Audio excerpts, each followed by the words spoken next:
what?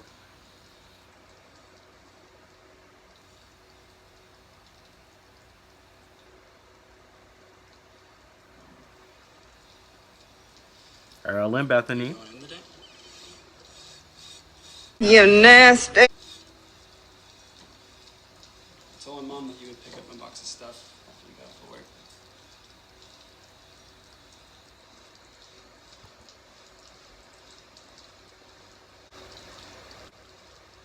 Addie. Sorry. I might actually stay home today. What's going on? What's wrong? Fine. What are those? I'm not really feeling great. Well, I'll just call my mom and say we'll do it next week.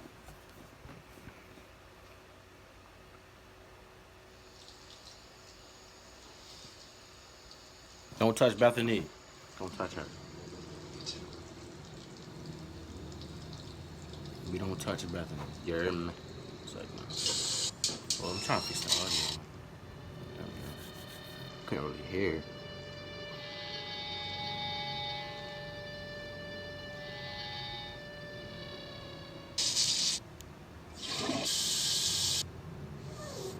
So we're not gonna talk about how she just took a shower with a shirt on? Alright.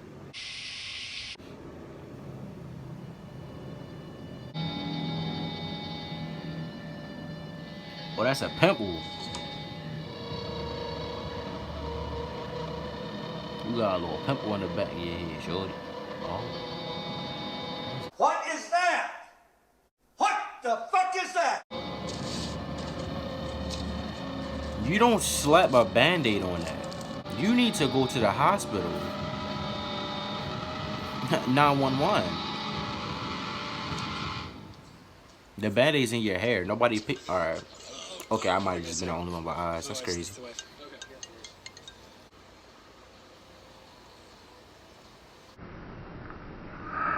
Your breath stinks so bad. Yeah, I'm in She here. going through it. Hey, I don't know why you're not in bed right now. You need rest. Stop, let me see. Stop. Stop. I won't stop itching. Okay, let me see.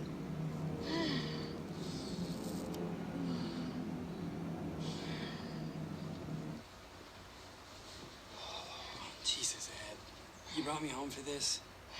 You think it's something serious? No, it's nothing.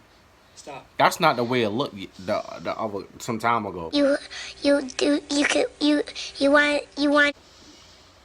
Hey, you're fine. No, she. Bro, that's that white boy shit, bro. No, she's not, bro.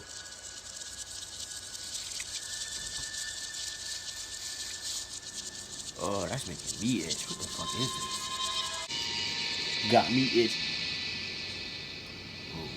Oh. Check that back on my neck. Hold up. Shorty hair falling out. She got some nice hair too. That's crazy. Don't try to hide it. What are you doing?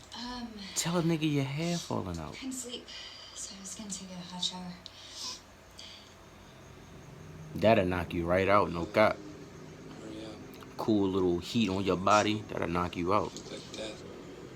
from the shower, cause I gotta sleep with it being freezing cold. Fuck am I talking about? Dang, shorty. Ew, they do not know how to cook eggs. Not going in today, I guess? No. Mind your business. Just a little tired. Mind your business, bro. Oh. It's happening to him.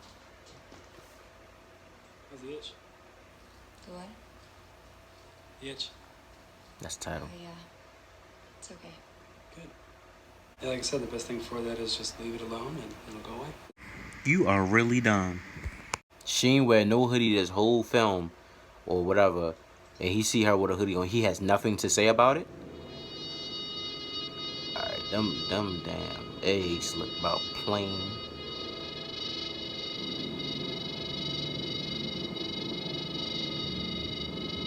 What type of shit you into?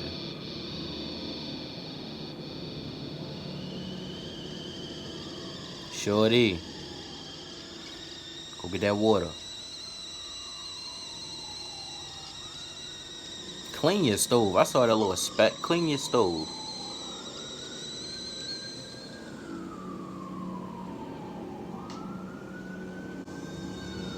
Clean your stove, bro. What the fuck? I'm confused. How did I... Oh, yeah, the fork. Duh, nigga.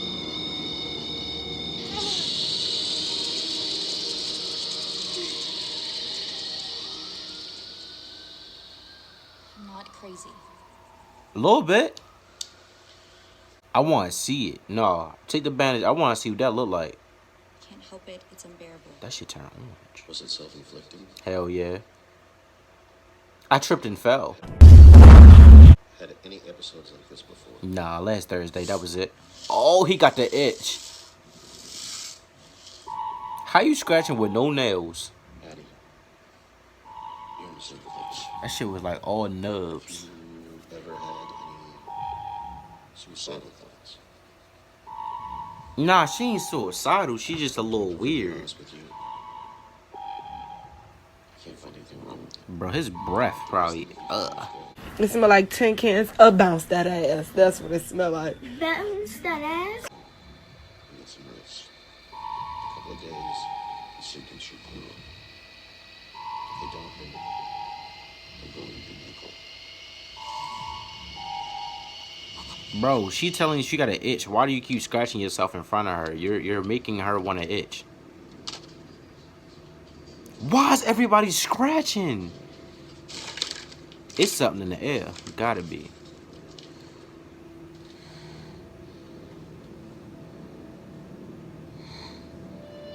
You still watching a horror film? For a minute there, I thought I was on the wrong part of YouTube.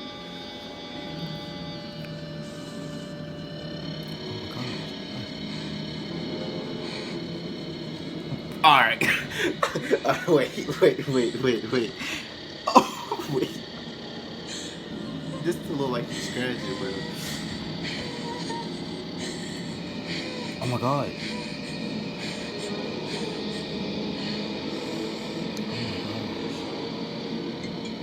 I'm low-key feeling bad for laughing. Oh, wait, this shit fake. What am I feeling bad for? She doing a good job, though. Answer the phone, nigga. That's your girl. Wow. All he doing is driving. I see if he was like actually doing something, but all he doing is drive. I didn't fuck up my head. There we go. I didn't fuck up my head. He literally declined her call knowing that she had something wrong with her. All he was doing was driving. You know, cars these days got the little voice thing. And then walk in the house on his phone. Disrespect.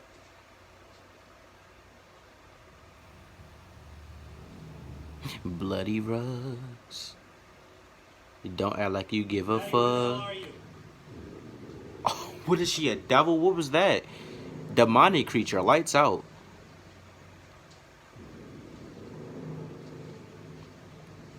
Dad? Don't care now.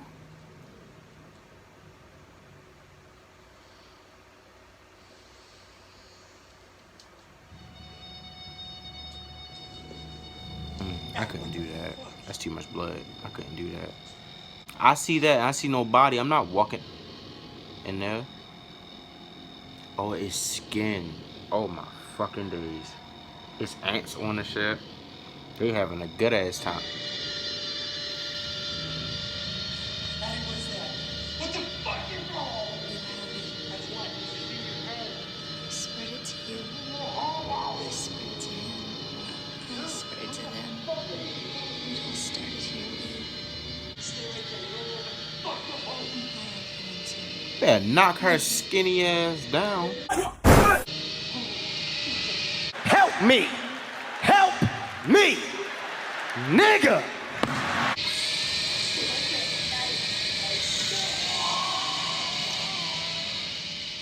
How you go from scratching to killing? Like, I don't understand. That transition is wild. Sorry, sir, but that wooden block ain't gonna do a darn thing. You need to get you a rifle. How did she get this shit in the first place? That's what. Everybody got the itch. He got the itch. Why everybody scratching, bro? I'm confused. Stay tuned. Don't click off the video yet. Hey, I'm Markia. Want to hear something scary? The Tulpa. Everyone has that little voice in their head. Imagine that voice taking form, given strength and agency. That Imagine becomes a living thing with a mind. How would your little voice behave with a body of its very own? This the world is will the be story dead. of the Tulpa, Like everybody our gotta go. abridged retelling of the anonymous creepypasta. Ooh. Last year, I spent months participating in a psychological experiment. All I would have to do was stay in a room, alone, with sensors attached to my head to read my brain activity. And while I was there, I would visualize a double of myself. They called it my Tulpa. They brought me to a simple room and gave me a bed. The idea was to keep him with me the entire time I was in the room. I had trouble with it for the first few days. It was more controlled than any sort of daydreaming I'd done before. I'd imagine my double for a few minutes, then grow distracted. But by the fourth day, I could manage to keep him present for the entire 6 hours. The second week, they told me they wanted to see if I could still keep the Tulpa with me in spite of distracting stimuli. They played unsettling music, punctuated with shrieks, feedback loops, what sounded like an old-school modem Is the speaker dialing up moving? and guttural voices speaking some foreign language. I just laughed it off. I was a pro by then. I started to get bored. To liven things up, I started interacting with my doppelganger. It took some practice, but I found that I could question my Tulpa and access all sorts of memories. I could make it quote whole pages of books I'd read once, years before, or things I was taught and immediately forgot in high school. That's Was tough. awesome. That was around the time I started calling up my double outside of the research center. By the time I'd been at the research center for 4 months, he was with me constantly. I found myself growing more and more anxious around my Tulpa, and it seemed that he was changing. He looked taller and more menacing. His eyes twinkled with mischief. I'm gonna eat your booty hole. And Oh, I hell saw no. malice in his constant smile. Get that nigga No gone. job was worth losing my mind over, I decided. So I started trying my damnedest to not visualize him. It took a few days, but it started to work somewhat. I could get rid of him for hours at a time. But every time he came back, he seemed worse. His skin seemed ashen, his teeth more pointed. He hissed and threatened and swore. What in the demonic? The discordant music I'd been listening to for months seemed to accompany him everywhere. Even when I was at home, I'd relax and slip, and there he'd be, in that howling noise with him. I was still visiting the research center and spending my 6 hours there. I needed the money, and I thought they weren't aware that I was now actively not visualizing my Tulpa. I was wrong. Someone in a lab coat jabbed a hypodermic needle into me. I woke up from my stupor back in the room, strapped into the bed, music blaring, with in my the doppelganger bullshit? standing over me, cackling. He hardly looked human anymore. His features were twisted. His eyes were sunken in their sockets and filmed over like a corpse. What He was the? than me, but hunched over. His hands were twisted and the That fingernails were nigga like need a talons. Snicker. He was, in short, terrifying. I tried Want a to Sprite will him away, cranberry? but Want a Sprite cranberry? he giggled and tapped the IV in my arm. I thrashed in my restraints as best I could, but could hardly move at all. I tried to focus, but couldn't banish him. They kept me dizzy and unfocused, and sometimes left me hallucinating or delusional. The doctors never spoke to me. I begged at times, screamed, demanded answers. They never spoke to me. But I remember them talking with him. I grew convinced that he was the real one, and I was the thought form. He could touch me. More than that, he could hurt me. He'd poke and Oh, prod at snap. me if he felt I wasn't paying enough attention to him. He slashed my forearm with one of his talons. Then one day, while he was telling me a story Assault? about how he was going to gut everyone I loved, starting the with my fuck? sister, he paused. A querulous look crossed his face and then smiled. All thoughts are creative, he told me. Then he walked out the door. I got home eventually. I don't remember how. I recovered as much as I can. I cry a lot. I don't sleep much. Oh, and regular my tea. That's nightmares blood, man. are terrible. It's over, I tell myself. I survived. It works sometimes. Not today, though. I got a phone call from my mother. There's been a tragedy. My sister's the latest victim in a spree of killings, the police say. The perpetrator guts them. I was a little distracted, though. All I could hear was music coming from somewhere distant. Discordant, unsettling stuff, shrieking like a modem dialing up. I hear it a little louder now. Oh no. Thank you guys for watching. I'm gone.